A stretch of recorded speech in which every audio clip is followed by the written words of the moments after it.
Dr. Drill here, going to give you guys a motivated period of instruction on low back pain, a cool stretch and exercise in order to impact this problem. Take the pressure off the low back. Here's the anatomy.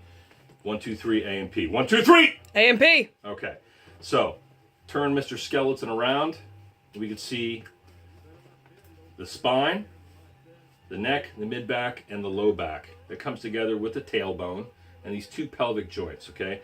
There's a little dimple right here. If we were to paint a beautiful picture of a naked muse, okay? Or we see a scantily clad male or female walking across the beach. We see these little dimples just above the ass cheek, between the ass cheek and the low back. I call them butt dimples or ass cheek dimples. These are the anchoring points for the muscles of the low back and the butt cheek. Okay, so they are right here. So because there's a lot of stress and strain in these areas and a lot of constant pulling by muscles, given all of our activities, sitting, standing, walking, whatever you do, there's just a tremendous amount of force that goes into this ass cheek dimple area. All right, so it tends to hurt a lot, and a lot of times people will come in saying, oh, it hurts right here, and it feels like it's not quite in the low back and not quite. Sometimes they'll describe it as being the hip, right in this area. So once again, it's the anchoring point for the anatomy, for the muscular anatomy. All it takes is for a little pull in one of these muscles at the attachment site, and you've got some very extreme low back pain, and it can be pain local to your low back.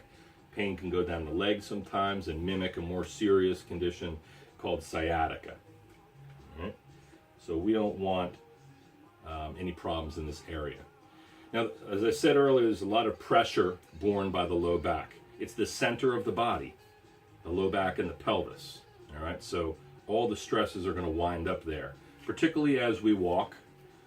The foot bone's connected to the ankle bones, connected to the knee bone, the hip bone, the low back, the pelvic joints in the low back. It's all going to wind up right here at the core of the body. And a lot of people have weak cores, which is a subject for another day. I'm going to show you a stretch right now, / exercise, that is called the door swing stretch. Say it! Door swing stretch.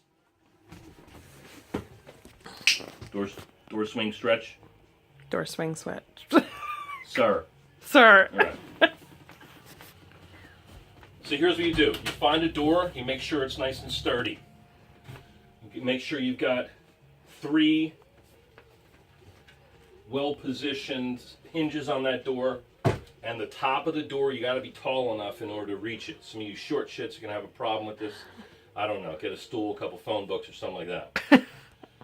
You can take a towel and put it over. So here's what you're going to do is you're going to pull your britches up. You're going to go put one hand up, the other hand up. Then you're going to come towards the door. And then you're going to swing. And that's why it's called the door swing stretch. Say it! Door swing stretch, sir. So, in holding up top and taking the pressure off, we're creating some traction or like a decompression in the low back area. So we're taking the load off of the discs and the muscles and the joints themselves. You grab up top, drop your bottom down a little bit, and then you're just going to rock. You're going to extend at the knee, and the other side you're going to flex. Extend, and you'll rock back and forth. And as far as I know, I'm the inventor of the door swing stretch. Huh!